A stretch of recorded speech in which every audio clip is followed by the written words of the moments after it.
คงเป็นเพราะฉันกลัวว่าอาจจะเสียเธอไปหากว่าฉันถามเธอแต่ความรู้สึกมันล้นจนทนไม่ไหวยิ่งเวลาที่เธอยิ้มมาและจ้องมองตามันเกิดคำถามมากมายฉันไม่รู้และยังคงไม่แน่ใจรักไม่รักใจที่เธอต้องการแบบไหนมันยังคงไม่ชัดเจนเธอกับฉันเราเป็นอะไรช่วยบอกฉันที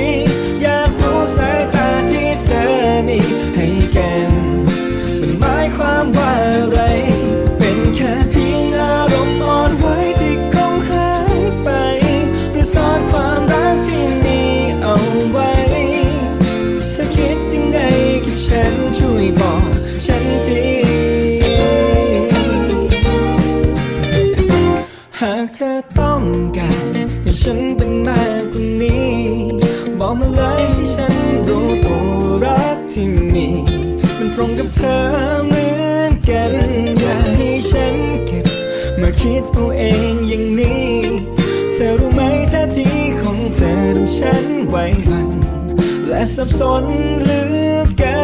นฉันไม่รู้และคงไม่แน่ใจรักไม่รักใจที่เธอต้องการแบบไหนมันยังคงไม่ชัดเจน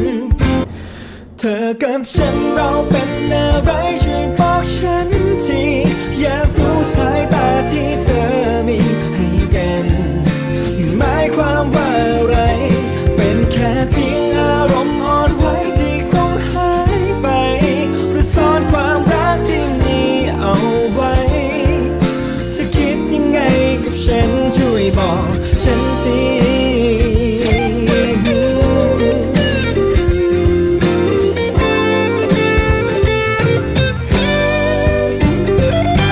เธอกับฉันเราเป็นอะไรช่วยบอกฉันทีอยากรู้สายตาที่เธอมีให้กันมันหมายความว่าอะไรเป็นแค่เพียงอารมณ์อ่อนไหวที่คงหายไป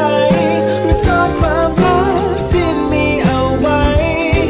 เธอคิดยังไงกับฉันช่วยบอกฉันที No no เธอ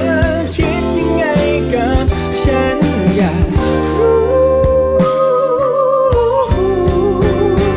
ช่วยบอกฉันที